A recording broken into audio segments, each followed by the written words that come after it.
میں اور آپ اس بات کا ادعا رکھتے ہیں کہ ہم مسلمان ہیں. صالح اور پاکیزہ مسلمان بننا اور اس کے تقاضوں کو نبھانا ہمارے اوپر بہت ضروری ہے. مسلمان کی تعریف کیا ہے؟ مسلمان کسے کہتے ہیں؟ کثرت صوم و صلات کیا یہ علامت اور یہ تعریف مسلمان کی ہے؟ اگرچہ مسلمان کو پنج گانہ نماز کی تلقین فرمائی گئی اور اس کا تاکیدی حکم دیا گیا، اسی طرح دیگر امور خیر کو بجا لانے کی تلقین فرمائی گئی، لیکن مسلمان کی جو تعریف نبی رحمت صلی اللہ علیہ وآلہ وسلم نے ارشاد فرمائی وہ یہ: المسلم من سلم المسلمون من لسانہ و یدہ. مسلمان وہ ہوتا ہے کہ جس کے ہاتھ سے اور جس کی زبان سے دوسرا مسلمان محفوظ رہے. ہم نے اپنا جائزہ لینا ہے کہ ہماری زبان سے، ہمارے رویوں سے، ہمارے طرز معاشرت سے، انداز زیست سے ہمارے دیگر مسلمان بھائیوں کو راحت پہنچتی ہے، تسکین ملتی ہے، یا ہمارا وجود دوسروں کے لیے بوجھ ہے، دوسروں کے لیے اذیت کا سبب ہے، اور اپنے دیگر مسلمان بھائیوں کے لیے، اس انسانی معاشرے کے لیے ہمارا وجود تکلیف اور آزار کا سبب ہے. یہ مجھے اور آپ کو اچھی طرح معلوم ہونا چاہیے اور اس کا ہمیں جائزہ لینا چاہیے. اللہ کے محبوب علیہ السلام نے یہ ایک سادہ سی تعریف ہمارے سامنے مسلمان کی رکھی ہے کہ جس کے ہاتھ سے، جس کی زبان سے دوسرے مسلمان محفوظ رہیں. میں آپ سے عرض کرنا چاہوں گا، چونکہ راستے میں ٹریفک کا مسئلہ ہوا اور ہم بر وقت نہ پہنچ پائے، تو تھوڑے وقت میں زیادہ باتیں کرنے کی آرزو ہوگی. مسلمان کو جو تحیت کا سلیقہ سکھایا گیا ہے، یعنی تحیت المسلم کیا ہے؟ جب ایک مسلمان دوسرے مسلمان سے ملتا ہے تو وہ اس کو کہتا ہے السلام علیکم. اس کو کہتے ہیں تحیت المسلم، اور اس کی ہمیں ترغیب دی گئی ہے کہ جب بھی ایک دوسرے سے ملو تو ملاقات کا ابتدائیہ تمہارا سب سے پہلا کلام گفتگو کے آغاز سے بھی قبل اس کو کہو السلام علیکم، اور وہ جواب میں کہے وعلیکم السلام. تو یہ محض کوئی لفظ نہیں ہے کہ زبان سے رسماً ادا کر دیے گئے اور اس کے معنی اور اس کے مطالب ہمیں ملحوظ نہ ہوں، بلکہ السلام علیکم کا کیا مطلب ہے؟ السلام علیکم کا مطلب ہے تیرے اوپر سلامتی کا نزول ہو، تیرے اوپر سلامتی ہو. تو گویا ایک مسلمان دوسرے مسلمان کو اس بات کی ضمانت دے رہا ہوتا ہے کہ میرے بھائی، میری جانب سے تجھے مطمئن ہونا چاہیے، تیری جان، تیرا مال، تیری آبرو، تیری عزت میری جانب سے محفوظ ہے. میں تجھے ضمانت دیتا ہوں سلامتی کی. اور وہ آگے سے کہتا ہے وعلیکم السلام، کہ میری جانب سے بھی تجھے یہی ضمانت ٹھہری. اگر میرے بھائی تو مجھے جان، مال اور آبرو کی ضمانت فراہم کر رہا ہے تو پھر میرا رویہ بھی بالکل اسی طرح کا تیرے ساتھ ہوگا. تو وعلیکم السلام، اب تجھے بھی میری طرف سے امان ہے اور سلامتی ہے. تو جب ہم نے یہ کہہ دیا السلام علیکم تو ہم پھر اپنے اس دوسرے بھائی کے لیے برا نہیں سوچ سکتے. ہارون رشید کے دربار میں ایک قیدی لایا گیا جو سزائے موت کا قیدی تھا. تو اس نے کہا میری آخری آرزو یہ ہے کہ میں بادشاہ سلامت سے ملنا چاہتا ہوں، بس اس کے بعد آپ مجھے پھانسی چڑھا دینا. تو اس کو دربار میں لایا گیا اور اس نے داخل ہوتے ہی بلند آواز سے کہا السلام علیکم. تو بادشاہ نے کہا وعلیکم السلام. تو آرزو پوری ہو گئی، بادشاہ سے ملاقات ہو گئی. تو کہا اب اس کو لے جاؤ اور پھانسی دے دو. اس نے کہا آپ مجھے پھانسی نہیں دے سکتے. کہا کیوں؟ کہا بادشاہ نے مجھے سلامتی کی ضمانت دی ہے. جب وعلیکم السلام کہا ہے تو بادشاہ نے کہا کہ تمہارے اوپر سلامتی ہو، تو جب وہ ضمانت فراہم کر چکا ہے تو پھر آپ مجھے پھانسی نہیں دے سکتے۔ تو ہارون رشید مسکرانے لگا، کہا کہ یہ بہت چالاک نکلا، تو میں اس کو آزاد کرتا ہوں۔ تو السلام علیکم یہ تحیت المسلم ہے، اور ہمیں اس کو رواج دینے کی تلقین کی گئی۔ افش السلام، حضرت عبداللہ ابن سلام کہتے ہیں میں حضور سے جو پہلی ملاقات کی تو اس میں حضور نے جو صحابہ کو تلقین فرمائی اس میں پہلا لفظ یہی تھا، افش السلام، سلام کو عام کرو۔ تو سلام کو عام کرنے کا مطلب ہم ایک مطمئن معاشرہ تشکیل دے رہے ہوتے ہیں اور ایک دوسرے کو ضمانت فراہم کر رہے ہوتے ہیں کہ میری جانب سے تجھے کوئی ضرر پہنچنے والا نہیں، کوئی تکلیف آنے والی نہیں، اس لیے کہ میں تجھے سلامتی کی ضمانت دیتا ہوں۔ اور وہ بھی آگے سے کہتا ہے وعلیکم السلام، میں تجھے سلامتی کی ضمانت دیتا ہوں۔ تو یہ ہے تحیت المسلم۔ تو مسلمان کون ہوا؟ من سلم المسلمون من لسانہ و یدہ۔ بلکہ اسلام اس سے آگے بڑھ کر کسی مومن کے لیے ہمارے سینے میں بغض، نفرت اور کوئی ایسی چیز نہ ہو جو ہمارے دل کو میلا کرے اور کسی کی دشمنی پر ابھار دے۔ حضرت عبداللہ بن عمر بن عاص رضی اللہ تعالیٰ عنہ فرماتے ہیں کہ مجلس رسول بپا تھی، آقا کریم علیہ الصلوۃ والتسلیم نے فرمایا اگر جنتی دیکھنے کا شوق ہے تو مسجد نبوی کے دروازے پر دیکھو، جو پہلا شخص مسجد میں داخل ہوگا وہ جنتی ہوگا۔ کہتے ہیں ہم نے نظر کی تو ایک بوڑھا شخص، تازہ آثار وضو اس کے چہرے پہ حویدہ ہیں اور بائیں ہاتھ میں اس نے اپنا جوتا پکڑا ہوا ہے، مسجد میں داخل ہوا اور آ کے مجلس میں بیٹھ گیا۔ دوسرا دن ہوا، مجلس برپا ہوئی، پھر آقا کریم نے فرمایا اگر جنتی دیکھنے کا شوق ہو تو دروازے پہ دیکھو، جو پہلا شخص اب مسجد میں داخل ہوگا وہ جنتی ہوگا۔ کہتے ہم نے پھر دیکھا اور سوچا کہ دیکھتے ہیں آج کون خوش نصیب یہ انعام پاتا ہے، لیکن وہی بزرگ تازہ وضو کے آثار چہرے پہ ظہور پذیر ہیں اور بائیں ہاتھ میں جوتا پکڑا ہے اور آ کے مجلس میں بیٹھ گئے۔ تیسرا دن ہوا تو پھر فرمایا جنتی دیکھنے کا شوق ہو تو دروازے پہ دیکھو، آنے والا پہلا شخص جنتی ہوگا۔ کہتے ہم نے دیکھا تو وہی بزرگ اسی حالت میں آئے۔ مجلس اختتام کو پہنچی، لوگ گھروں کو پلٹے، میں اس بزرگ کے پیچھے چل پڑا اور میں نے کہا کہ میری والد صاحب سے کوئی شکر رنجی ہے، میں 3 دن تک آپ کی صحبت میں رہنا چاہتا ہوں، آپ کا مہمان رہنا چاہتا ہوں، کیا آپ مجھے اپنے گھر مہمان رکھ لیں گے؟ کوئی بات نہیں، آ جاؤ۔ کہتے میں ان کے ساتھ چل پڑا۔ 3 دن تک میں اس ٹو میں رہا کہ میں دیکھوں ان کا عمل کیا ہے۔ آقا کریم نے فرمایا تھا جنتی دیکھنا ہے تو دروازے پہ دیکھو، جو پہلا شخص مسجد میں داخل ہوگا وہ جنتی ہوگا، اور تینوں دن یہی تشریف لاتے رہے تو کوئی خاص بات ہوگی۔ تو رات جب وہ اپنے بستر پہ سو جاتے اور میں بھی ساتھ چارپائی پہ لیٹا ہوتا تو میں جاگ رہا ہوتا اس ٹو میں کہ میں دیکھوں کہ یہ رات کو اٹھ کے نوافل کتنے پڑھتا ہے اور دیگر اعمال کیا ہیں، لیکن وہ برابر سو رہا ہوتا، سوائے یہ کہ جب وہ بستر پر کروٹ بدلتا تو اللہ کا نام لیتا۔ باقی میں نے کوئی اس کا الگ سے کوئی عمل نہیں دیکھا۔ دن کے اوقات میں بھی وہی معمول تھے جو عام مسلمان کے معمول ہوتے ہیں، کوئی الگ سا اس کا کوئی میں نے عمل نہیں دیکھا۔ 3 دن میں ٹو میں رہا لیکن وہ عام معمول کی زندگی ہی بسر کر رہا تھا، کوئی الگ سا عمل مجھے نظر نہیں آیا۔ تیسرا دن گزارنے کے بعد میں نے الوداعی سلام پیش کیا۔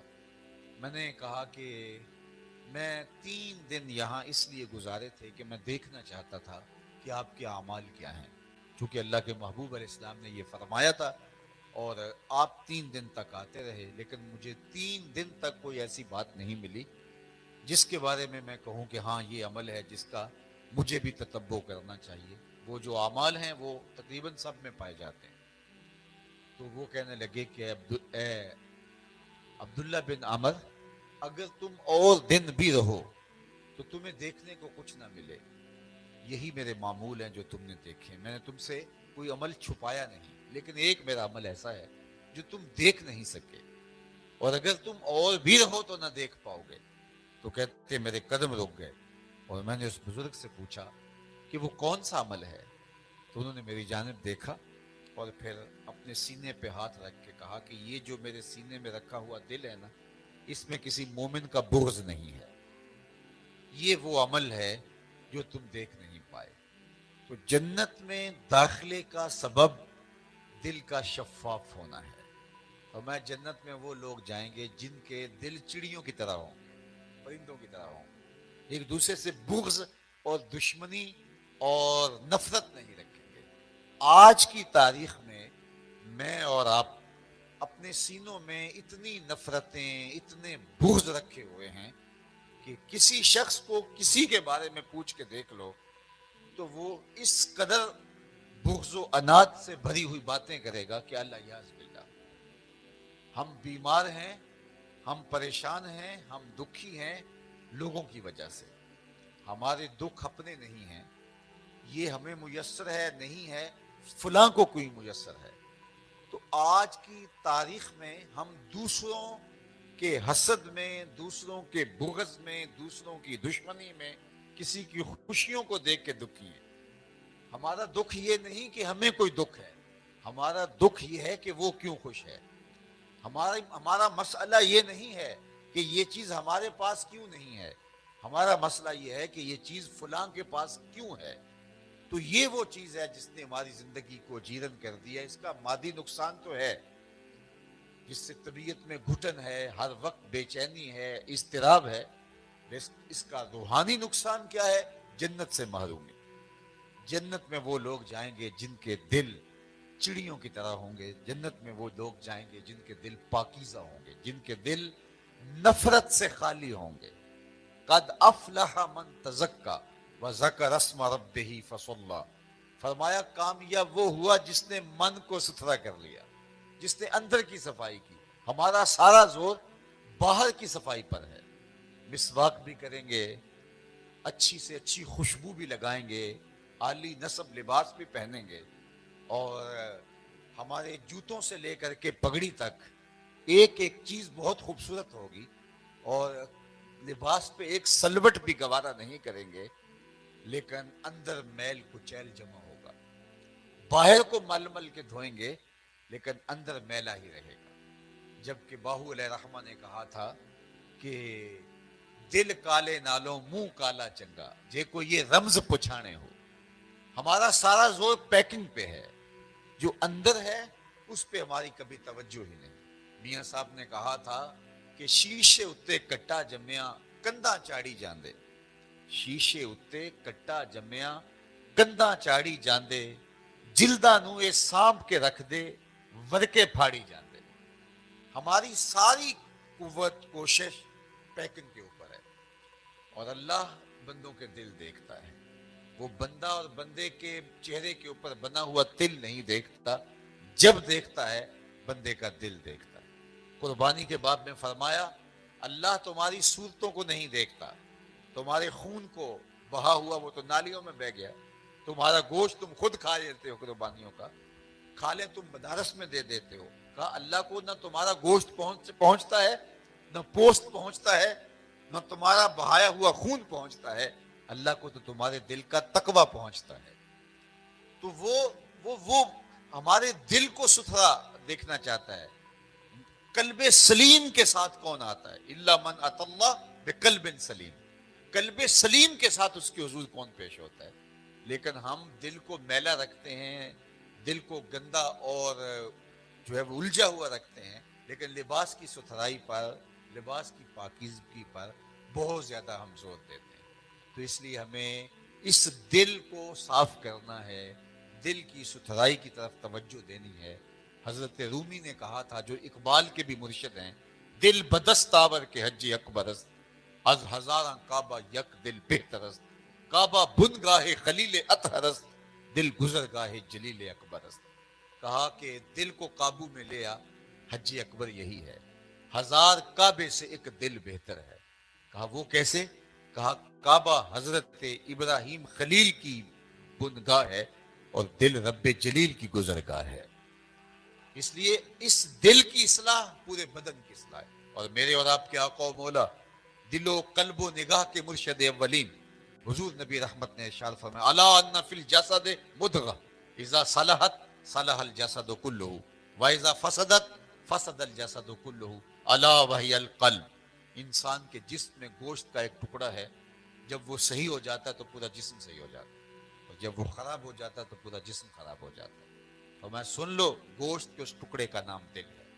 تو دل کی اصلاح پورے بدن کی اصلاح ہے، دل کی خرابی پورے بدن کی خرابی ہے. میں اور آپ اگر اصلاح احوال چاہتے ہیں، اگر ایک صالح پاکیزہ اللہ کا مطلوب اور مقصود مسلمان بننا چاہتے ہیں، اس کے پیارے محبوب جس طرح کا مسلمان ہمیں دیکھنا چاہتے ہیں، ہم اس طرح کا مسلمان بننا چاہتے ہیں، تو ہمیں توجہ اپنے دل کی طرف کرنی چاہیے. اللہ کے محبوب علیہ السلام نے فرمایا التقویٰ ہا ہونا، اور اشارہ کیا دل کی طرف، اور بار بار کیا التقویٰ ہا ہونا، تقویٰ یہاں ہے، تقویٰ یہاں ہے، تقویٰ یہاں ہے. تو اگر یہ درست ہو گیا، اللہ اکبر، وچے بیڑے وچے جیڑے وچے ونج مہانے ہو 14 طبق دلے دے اندر تمبو وانگو تانے ہو. سب کچھ تو اس دل کے اندر ہے. اور اقبال نے بھی کہا تھا خودی کا نشیمن تیرے دل میں ہے، فلک جس طرح آنکھ کے دل میں ہے. یہ پوری کائنات تو اس دل میں ہے، اور صوفیہ اس کو کائنات صغیر کہتے ہیں. پوری کائنات کو اگر اس کا خلاصہ دیکھنا ہے تو قلب انسان ہے، اور قلب انسانی کو اگر جو ہے وہ کھول دو گے تو پوری کائنات بن جاتی ہے. تو اس کی اصلاح پورے بدن کی اصلاح ہے، اور فرد کی اصلاح سے خاندان کی اصلاح ہوتی ہے، اور خاندان کی اصلاح پھر معاشرت کی اصلاح کی ضمانت بنتی ہے، اور معاشرے پھر جو ہے وہ ایک سالے سانچے میں ڈل جاتے ہیں اور ایک دوسرے کے لیے باعث ضرر نہیں رہتے، معاون بن جاتے ہیں، تو وہ معاشرہ جنت نظیر بن جاتا ہے. آج ہم جنت میں جانے کی آرزو رکھتے ہیں، لیکن ہم اس معاشرے کو جنت بنانے کی کوشش کیوں نہیں کرتے؟ جنت کا نقشہ جو اللہ نے قرآن میں بیان کیا ہے، ہمارے اکثر خطیب تو حوروں کا ہی ذکر کرتے ہیں، اور حوروں کے لباس سے لے کر کے ان کے اعضاء کی ساخت تک نقشے کھینچتے ہیں. میں انکار نہیں کرتا، جنت کی نعمتوں میں سے ایک نعمت حور بھی ہے، لیکن وہ اقبال نے کہا تھا امید حور نے سب کچھ سکھا رکھا ہے وائز کو، یہ حضرت دیکھنے میں سیدھے سادے بھولے والے ہیں. تو صرف حور ہی جنت کا تعارف نہیں ہے، جنت کا ایک لطیف تعارف میرے رب نے کروایا. ذرا دیکھیے جنت کیا ہے. لا یسمعون فیہا لغوا ولا تاثیما. جنت کا یہ نقشہ میرے رب نے بیان کیا. کیا؟ جنت وہ مقام ہے جس مقام پر آپ کو لغو بات سننے کو نہیں ملے گی. یعنی کوئی ایسی بات جو آپ کی طبیعت پہ شاک ہو، جو آپ کی طبع پہ گراں گزرے، جو آپ کی طبیعت کے اوپر بوجھ ہو، اور جو آپ کے اوپر جو ہے وہ شاک ہو. جنت ایسا پاکیزہ اور پرسکون مقام ہے کہ جہاں لا یسمعون فیہا لغوا ولا تعظیما، نہ تو وہاں کوئی لغو اور بیہودہ بات سننے کو ملے گی، اور نہ ہی کوئی بیہودہ لہجہ سننے کو ملے گا. نہ جنت کے اندر آپ کی کانوں کی سماعتوں پر کوئی گراں لفظ آپ کو سننے کو ملے گا، نہ کھردرا لفظ سننے کو ملے گا، نہ سخت لفظ سننے کو ملے گا، ولا تعصیما، اور نہ ایسا کوئی عمل دیکھنے کو ملے گا جس کو اسم کہا جا سکتا ہو، جس کو گناہ کہا جا سکتا ہو، جو ضرر کا سبب اور تکلیف کا سبب اور ذریعہ ہو. تو یہ جنت کا نقشہ ہے. جنت حاصل کرنے کے لیے اس دنیا کو جنت بنانا پڑے گا. اگر جنت حاصل کرنے کے لیے ہم نے جو ہے وہ ہمسائے کے گھر کو ہم نے اذیت کدہ بنا دیا ہے. میں تو یہ بات بھی اپنے دوستوں کو کہتا ہوں کہ آپ اگر جنریٹر بھی لگاتے ہیں تو وہ بھی اس انداز سے لگائیں کہ ہمسائے کی نیند اچاٹ نہ ہو. اس کے شور و غل سے، اس کی آواز سے، آپ تو بند کمرے میں اے سی لگا کے سو گئے اور جنریٹر باہر چل رہا ہے، لیکن جس کے گھر کی کھڑکیاں بھی پوری نہیں ہیں تو وہ گرمی میں جلس تو رہا ہی ہے، وہ اس اذیت سے بھی گزر رہا ہے. تو جنت کا نقشہ یہ بیان کیا گیا، لا یسمعون فیہا لغوا ولا تعصیما. تو مجھے اور آپ کو اگر جنت میں جانا ہے تو اس دنیا کی زندگی کو جنت بنانا پڑے گا. لوگوں سے درگزر کرنا پڑے گا، لوگوں کی غلطیوں کو معاف کرنا پڑے گا، لوگوں کے لیے اپنے دل کو کشادہ کرنا پڑے گا، لوگوں کے لیے ہمارا وجود ضرر کا سبب نہ ہو. اللہ کے محبوب نے ایک جامع جملہ ارشاد فرمایا، خیر کی چابی بن جاؤ، شر کا تالا بن جاؤ. یعنی اگر تم چاہتے ہو کہ اللہ کی قربت حاصل کرو تو تمہیں یہ کرنا ہوگا کہ تم خیر کی چابی بن جاؤ، جہاں جاؤ وہاں خیر کے در کشادہ ہو. اور شر کا تالا بن جاؤ. جہاں برائی بھی ہو رہی ہو تمہارے وجود کی وجہ سے وہ برائی جو ہے وہ دم توڑ جائے.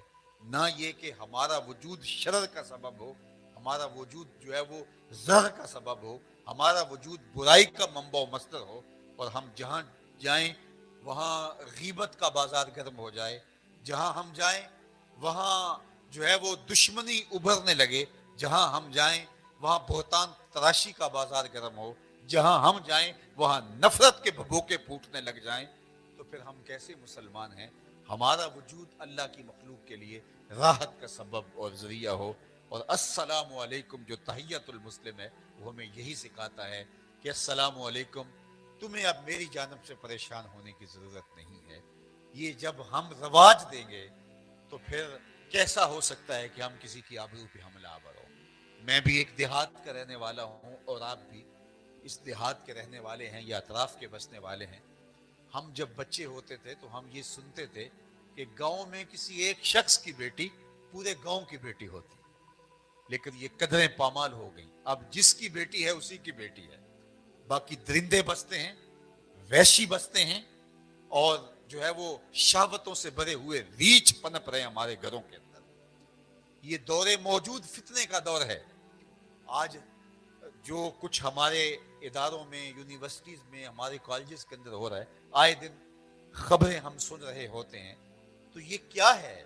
ہمارے دیہاتوں میں, ہماری گلیوں میں, دیہات تو ایک تقدس مآب ماحول کا نام ہوتا تھا, ایک پورا خاندان اور ایک فیملی ہوتی تھی. آج دیہاتوں کا وہ تقدس ٹوٹ گیا, اقدار دم توڑ گئے, اخلاق حسنہ ختم ہو گئے. آج بڑوں کی عزت ختم ہو گئی, چھوٹے شوخ چشم ہو گئے. اور نتیجہ کیا ہوا؟ اقبال نے تو ایک صدی قبل کہا تھا, نوجوانہ چوزنا مشغول تن از حیا بیگانہ پیرانے کہن دخترانے او بچشم خود اسیر شوخ چشموں شوخ بینوں خردہ بین ساختہ پرداختہ دل باختہ ابرواں مثل دو تیغے آختہ. اقبال نے کہا تھا کہ جس دور میں جی رہا ہوں اب وہ دور آ گیا ہے کہ نوجوان عورتوں کی طرح سجنے سورنے لگ گئے ہیں, ہر وقت کنگھی پٹی کے چکر میں رہتے ہیں, اور جو بوڑھے ہیں ان کی آنکھوں سے بھی حیا رخصت ہوتا چلا جا رہا ہے. اور جو خواتین ہیں وہ اپنی آنکھ کی اپنی خود عاشق ہو گئی ہیں, اور ہر وقت بند سور کے رہنا اور ابروؤں کو تیغوں کی طرح تیار کر کے جو ہے وہ دلوں کو کاٹتے پھرنا ان کا شغل بن گیا ہے. لیکن یہ ایک صدی قبل کی کہانی ہے. آج کی تاریخ کے اندر ہمارا معاشرہ نہیں رہا. آخرت کے اندر تو جو جہنم اور یا جنت وہ فیصلہ آباد میں ہونا ہے, ہم نے اس معاشرے کو جہنم بنا لیا ہے, اور جہنم کے اندر ہم زندگی گزار رہے ہیں. حضرت نبی رحمت صلی اللہ علیہ وسلم کے سینہ یطہرت پہ اترنے والی پاکیزہ کتاب قرآن مجید میں اللہ تعالیٰ نے فرمایا کہ وہ اس بات پہ قادر ہے کہ تمہارے اوپر سے بھی عذاب نازل کرے اور تمہارے نیچے سے بھی عذاب نازل کرے. حضرات مفسرین نے کہا کہ اوپر کا عذاب یہ ہے کہ تمہارے اوپر پتھر برسیں, اور نیچے کا عذاب یہ ہے کہ زلزلے آئیں یا زمین بنجر ہو جائے, فصل دینا چھوڑ جائے. تو یہ اوپر نیچے کا عذاب ہے. لیکن رئیس المفسرین حبر الامہ حضرت عبداللہ ابن عباس رضی اللہ تعالیٰ عنہ اسی آیت کریمہ کی تفسیر میں فرماتے ہیں نہیں, اوپر کا عذاب یہ ہے تمہارے حکمران نااہل ہوں, اور نیچے کا عذاب یہ ہے تمہاری اولاد نافرمان ہوں. یہ اوپر اور نیچے کا عذاب ہے جہاں قومیں جکڑی جاتی ہیں. میں کسی مخصوص حکومت کی بات نہیں کرتا, لیکن جب سے ہم نے آنکھ کھولی ہے ہمارے اوپر جو آئے ہیں بدترین لوگ آئے ہیں. اس کی وجہ کیا؟ کہ ہم بدترین ہیں. تبازروا اتعمر لکم, حجاج بن یوسف سے کسی نے کہا تھا کہ تم اچھے حکمران کیوں نہیں بن جاتے, تو اس نے 2 لفظوں میں جواب دیا تھا, تبازروا اتعمر لکم, تم ابو ذر بن جاؤ میں عمر بن جاتا ہوں. جب رعایا ابو ذر غفاری جیسی ہو حکمران عمر جیسے ہوتے ہیں. تو آج میں اور آپ جس جگہ پہ کھڑے ہیں یہ ہماری سزا ہے کوتاہیوں کی. ہم اپنے اپنے دائرے میں ظالم ہیں, اپنے اپنے دائرے میں چور ہیں, کوئی چھوٹا چور کوئی بڑا چور. جہاں ہمارا بس چلتا ہے ہم کم نہیں کرتے, اور یہ معاشرہ جینے کا معاشرہ نہیں رہا, اور ہم نے اس کو خود جہنم بنایا, اور اس جلائی ہوئی آگ کے اندر خود جلس رہے ہیں. ہماری اپنی بیٹیاں بہویں, ہم اپنے بیٹے, ہم اپنے بوڑھے اس کے اندر اس آگ کے اندر جل رہے ہیں, اور ہم اس جہنم سے نکلنا بھی نہیں چاہتے. تو اس جہنم سے اگر نہیں نکلیں گے تو اس جہنم سے کیسے بچ پائیں گے؟ اس دنیا کو جنت نہیں بنائیں گے تو اس جنت کے حقدار کیسے ہو سکتے ہیں؟ تو صالح پاکیزہ معاشرہ، کو انفسکم و اہلیکم نارا وقودها الناس والحجارہ، میرے رب نے کہا کہ خود اور اپنے اہل و عیال کو، اپنی بیوی بچوں کو جو ہے وہ آتش دوزخ سے بچا لو جس کا ایندھن انسان اور پتھر ہیں۔ تو میں اور آپ اگر اپنی زندگی خوبصورت بنانا چاہتے ہیں اور جنت کے طالب ہیں تو اس زندگی کو جنت بنانا پڑے گا، اور اس سے پہلے اپنے دل کو جنت بنانا پڑے گا۔ جب دل گلزار جنت بن جائے گا تو پھر ہمارے وجود سے خیر پھوٹے گی، اور اگر دل جہنم بنا رہا، نفرتوں کی آگ جلتی رہی اس جہنم کے اندر، بغض اور کینہ پلتا رہا اس سینے کے اندر، تو پھر ہمارے وجود سے ظہور پذیر ہونے والے اعمال کبھی خیر کے اعمال نہیں ہو سکتے۔ اس لیے اس دل کی اصلاح پورے بدن کی اصلاح ہے۔ تو فرمایا التقویٰ ہا ہنا، تقویٰ یہی ہے، اور فرمایا اسی کو صحیح کر لو، یہ صحیح ہو جاتا ہے تو پورا جسم صحیح ہو جاتا ہے، یہ خراب ہو جاتا ہے تو پورا جسم خراب ہو جاتا ہے۔ میں اور آپ اگر اپنی ذات سے لے کر امت کی اصلاح تک کی آرزو رکھتے ہیں تو ہمارے پاس کہیں جانے کی ضرورت نہیں ہے، ہمیں اپنے آپ کو بدلنا ہے، اپنے اندر کی تبدیلی کو ہم نے یقینی بنانا ہے، پھر اس کے فیضان، اس کی برکتیں پورے معاشرے کو نصیب ہوتی ہیں، اور میں ذمہ دار اپنا ہوں۔ اس کے بعد پھر دوسرا درجہ اس کا آتا ہے جو میرے دائرہ اختیار میں ہے، اور میں اگر اپنے آپ کی اصلاح کی کوشش نہیں کرتا تو پھر پوری دنیا کی اصلاح کی کوشش ممکن ہی نہیں ہے۔ یہ خیال استو محال استو جنو، یہ کبھی ہو نہیں سکتا ہے۔ تو اللہ جل شانہ اس معاشرت کو، اللہ نے یہ پاکیزہ وطن جو ہمیں عطا کیا، اللہ اس کو صالحیت کا نور عطا فرمائے، اور ہم پاکیزہ ماحول اور پاکیزہ زندگی کے تصور سے آگے بڑھے۔ اسلام نے ہمیں جو ستھرائی، پاکیزگی عطا کی ہے اور پوری زندگی کو خوبصورت بنانے کی تلقین کی ہے، اللہ عمل پیرا ہونے کی توفیق دے۔ وقت کی نزاکتیں میرے دامن کو کھینچ رہی ہیں، اور نماز عصر کا وقت تیزی کے ساتھ جو ہے وہ آگے بڑھ رہا ہے۔ میں انہی کلمات پر اپنی گفتگو کو سمیٹتا ہوں۔ کار ما آخر شدو، آخر زما کار نشد، مشت خاک ما غبار کوچہ یار نشد، و آخر دعوانا ان الحمدللہ۔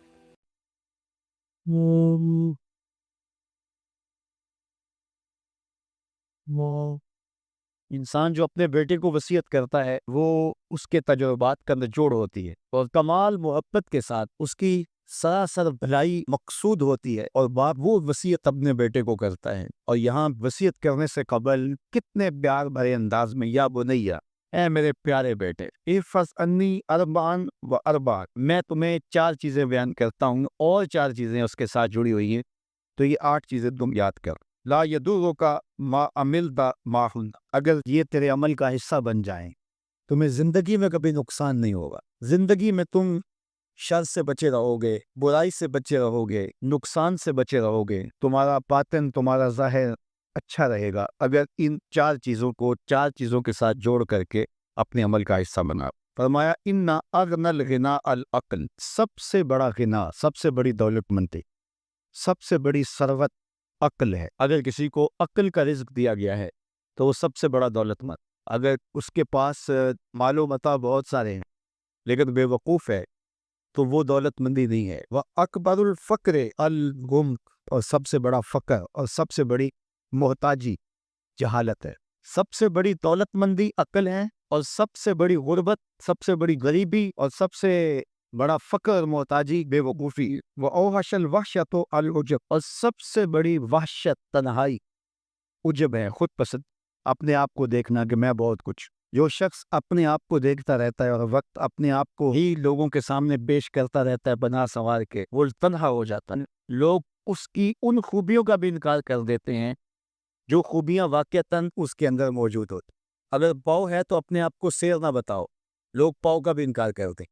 تو جو جس حالت میں ہو وہی حالت لوگوں کے سامنے ہونی چاہیے، بلکہ اس سے اگر کم ہو۔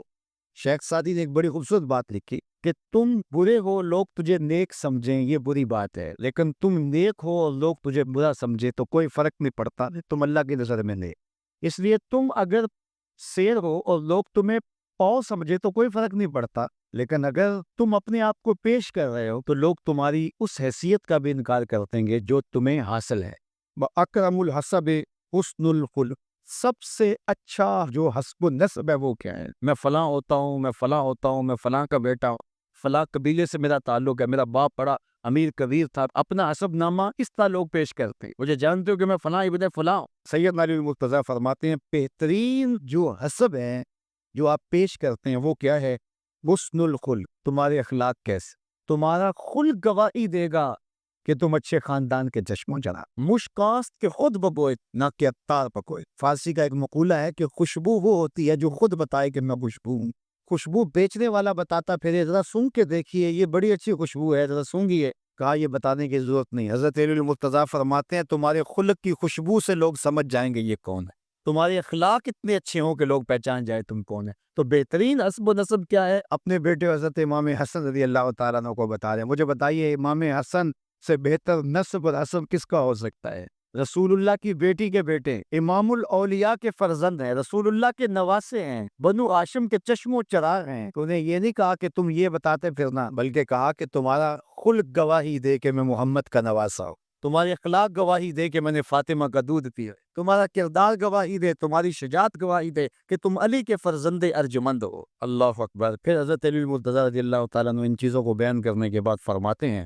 یا بنیا، اے میرے بیٹے، ایاک والمصادقہ الاحمق، بے وقوف شخص کی دوستی سے ہمیشہ بچنا، فإنہ یرید ان ینفعک فیضرک، وہ دل سے چاہے کہ تمہیں نفع پہنچائے لیکن اپنی جہالت کی وجہ سے، اپنی بے وقوفی کی وجہ سے تمہیں نفع نہیں پہنچا سکے گا، تمہیں نقصان پہنچا دے گا۔ کہا جاتا ہے کہ بے وقوف دوست سے دانا دشمن اچھا ہے، تو وہ اسی قول کا آپ نے اپنے بیٹے حسن کو یہ نصیحت کی، یہ نصیحت پلے بات تھی، اور کبھی بھی جاہل اور بیوقوف سے دوستی رکھیں، اسے رویہ اچھا رکھیں، سلوک اچھا کریں، اس کے لیے خیر کا ذریعہ بنے آپ۔ یہ مطلب نہیں کہ بیوقوف کو آپ سلام بھی نہ کریں، لیکن دوستی اعتماد آپ اس پہ نہیں کر سکتے۔ وَإِيَّاكَ وَمُصَادِقَ الْبَخِيلَ، اور بخیل سے کبھی بھی دوستی نہ لگانا، فَإِنَّهُ يَبْعُدُ عَنْكَ أَحْوَجَ مَا تَكُونُ إِلَيْهِ، اس لیے کہ جب تجھے انتہائی ضرورت کا وقت آئے گا تو وہ تجھ سے دور ہٹ جائے، اور تو اس پہ توقع لگائے ہوئے ہوگا کہ میرا دوست ہے اور اوکھے ویلے میرے کام آئے گا،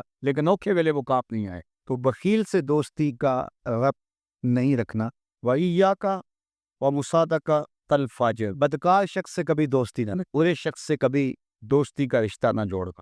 فَإِنَّهُ يَبِيعُكَ بِالتَّعْفُرِ، جو فاسق و فاجر ہے، برا شخص ہے، بدکار ہے، اس سے دوستی نہ رکھ، اس لیے کہ وہ بہت تھوڑی قیمت میں تجھے بیچ دے۔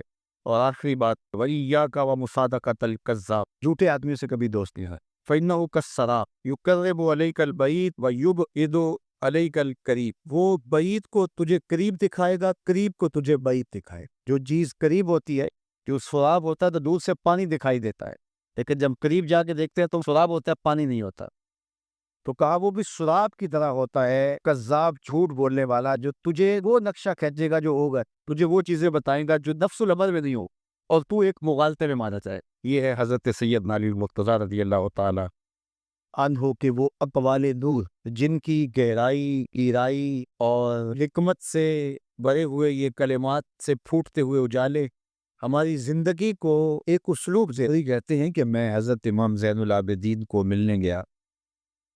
یہ وہ زمانہ تھا کہ جب امام زین العابدین کے ہاتھوں میں ہتھ کڑیاں اور پاؤں میں زنجیریں ڈالی گئی تھی، دوبارہ جب عبد الملک کے زمانے میں، مروان کے زمانے میں تکلیفیں اٹھائی گئی اور ان کو اذیتیں پہنچائی گئی، تو کہا کہ امام زہری کہتے ہیں کہ میرے ضبط کے بندھن ٹوٹ گئے، مجھ سے برداشت نہ ہوا، یہی میں گیا اور دیکھا کہ ان کے ہاتھوں میں ہتھ کڑیاں ہیں اور پاؤں میں زنجیریں ہیں، تو میں بے ساختہ رو دیا۔ تو کوئی تشفی کا، تسلی کا کلمہ میں ان کے لیے کہتا، لیکن امام زین العابدین میری طرف دیکھ کر کے فرمانے لگے، زہری کیا ہوا؟ میں نے کہا حضرت آپ نے کربلا میں تھوڑے دکھ دیکھے تھے، یہ کچھ رہ گیا تھا کہ آپ کو اب بھی زنجیروں میں جکڑ دیا جا رہا ہے؟ تو فرمایا یہ زیادہ دیر نہیں رہیں گی، اور دوسرا فرمایا ہم اللہ کی تقدیر پہ راضی ہیں، اگر میں چاہوں تو یہ زنجیریں ٹوٹ جائیں، اور آپ نے جھٹکا دیا تو وہ زنجیریں ٹوٹ گئیں، ہم اس کی تقدیر پہ راضی۔ یہ چاہتے تھے کہ لوگوں کا اہل بیت کے ساتھ جو محبت کا رشتہ ہے وہ کمزور ہو جائے، لیکن کیسے ہو سکتے ہیں؟ یہ حضور کا خون ہے، اس کے ساتھ محبت کا ربط کیسے ٹوٹ سکتا ہے، کیسے ختم ہو سکتا ہے؟ شاہی جلالت کے باوجود لوگ ان کی پرواہ نہیں کرتے تھے اور اہل بیت کے لیے لوگوں کی آنکھیں فرشیرا ہو۔ حشام بن عبد الملک بنو امیہ کا بڑا تگڑا حکمران رہا ہے، یہ حج کرنے کے لیے آیا۔ وہاں جب پہنچا تو اس کا جی چاہا کہ میں حجر اسود کو بوسا دوں۔ اس کے دوست بھی تھے، ساتھ آیان سلطنت بھی تھے۔ شاہی تم تراک کے ساتھ پوری شان کے ساتھ آیا، شہزادہ تھا تو اس کا انداز بھی اس طرح کا تھا، لیکن رش اتنا تھا، وہاں کون دیکھتا ہے کہ میرے پیچھے کون ہے، شہزادہ ہے، کسی نے راستہ نہ دیا۔ تو یہ ایک سمت کھڑا ہو گیا حجر اسود کے سامنے مطاف میں کہ رش کم ہوتا ہے تو میں حجر اسود کو بوسہ دیتا ہوں۔ اتنے میں طواف کرتے کرتے امام زین العابدین بھی حجر اسود کے مقابل آئے، اور جو ہی وہ حجر اسود کے مقابل آئے تو ان کی رفتار تھوڑی سی مدھم پڑی، اس خیال کہ میں حجر اسود کو بوسہ دو، تو لوگوں نے راستہ چھوڑ دیا۔ امام زین العابدین آگے بڑھے اور کہا اور حجر اسود کو بوسہ دیا۔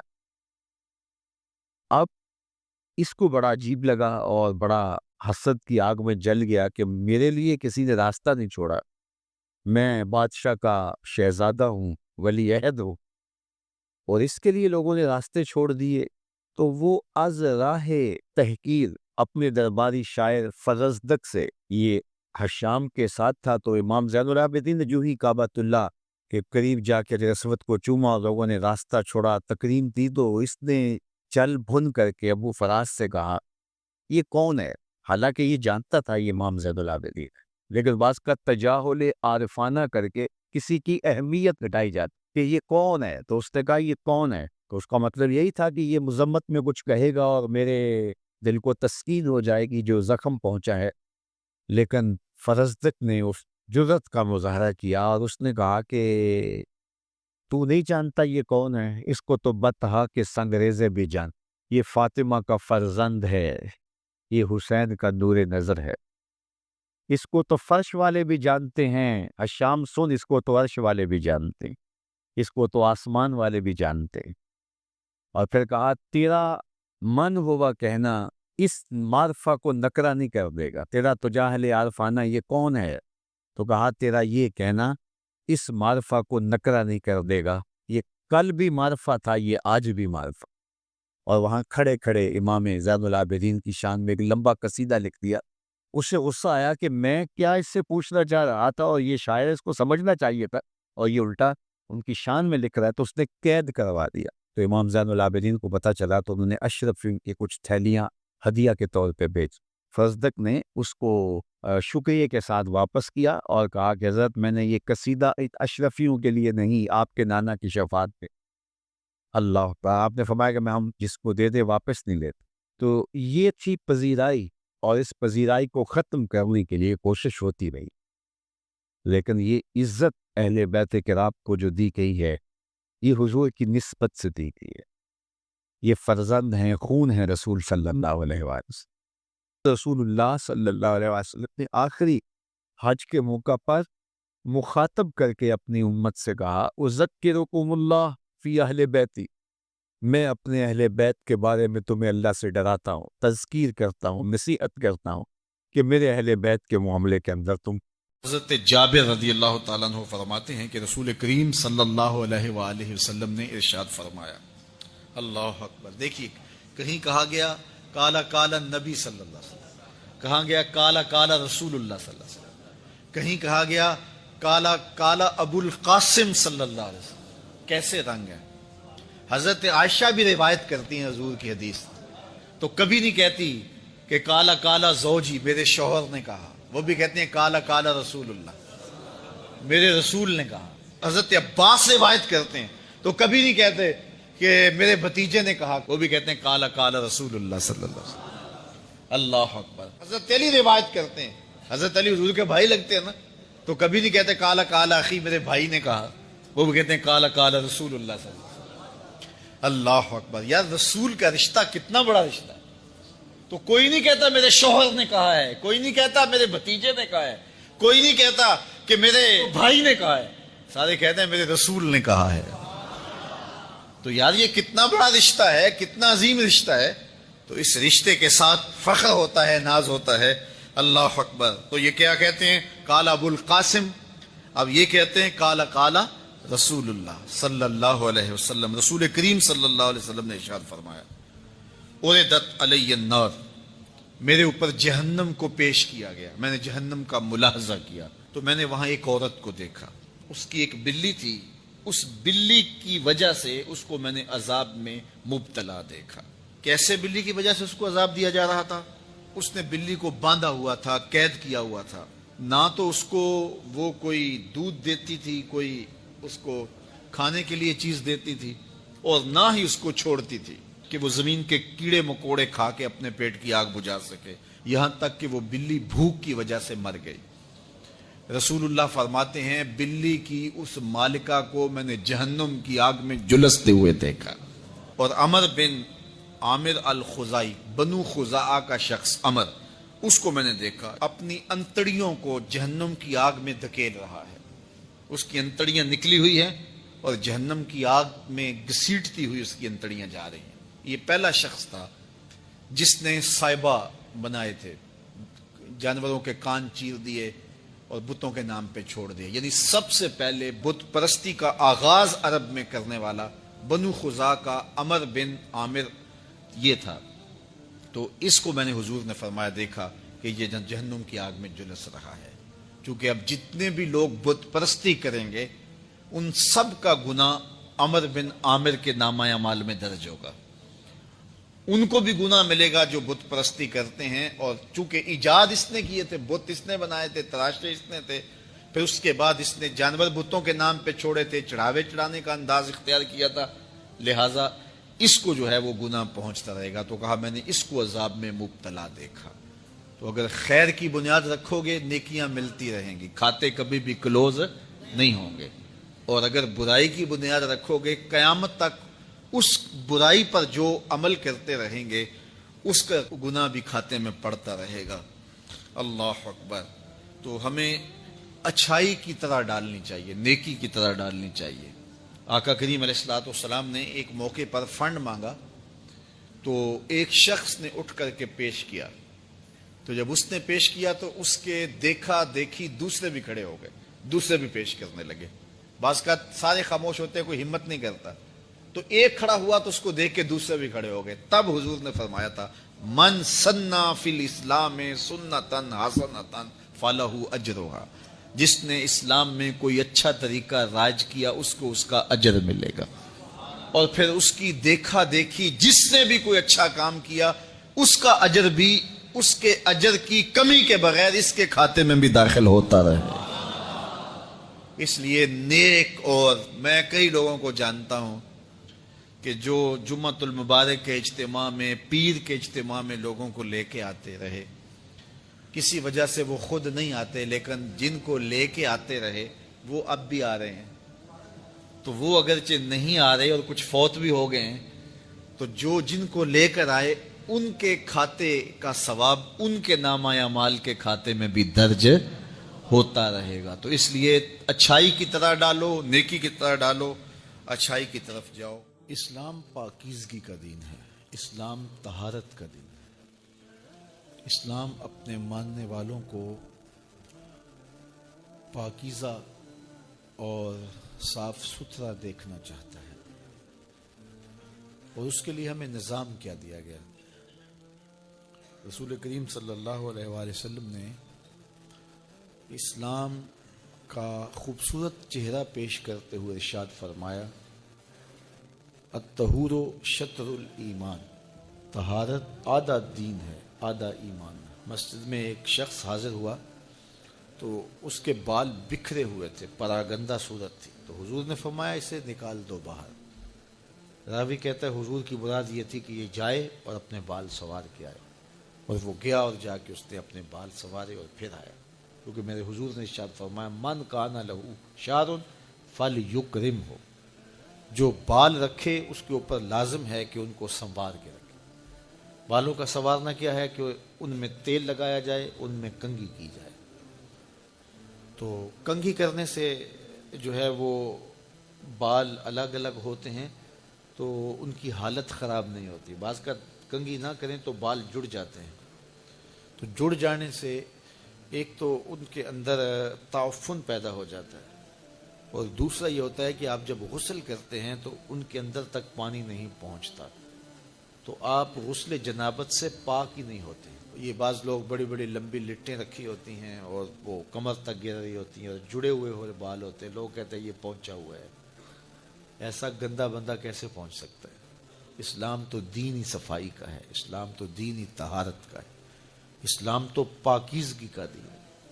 اور شریعت نے ہمیں مردوں کو کندھوں سے نیچے بال رکھنے سے منع کیا ہے. تو کوئی ملنگ, کوئی بابا اس طرح بال رکھے ہیں, جوٹے ہیں, کسی دربار پہ بیٹھا ہے اور لوگ سمجھتے ہیں کہ پتہ نہیں یہ کہاں پہنچا ہوا ہے.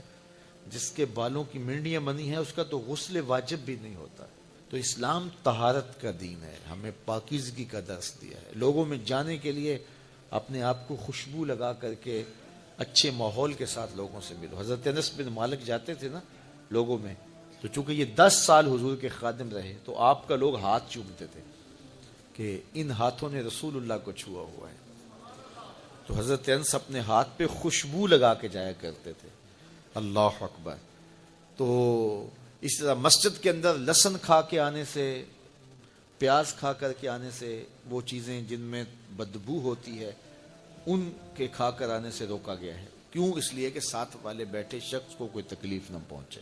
تو یہ ہمارا دین ہمیں سکھاتا ہے. حد سے اصغر سے اپنے آپ کو نکالنے کے لیے وضو کریں,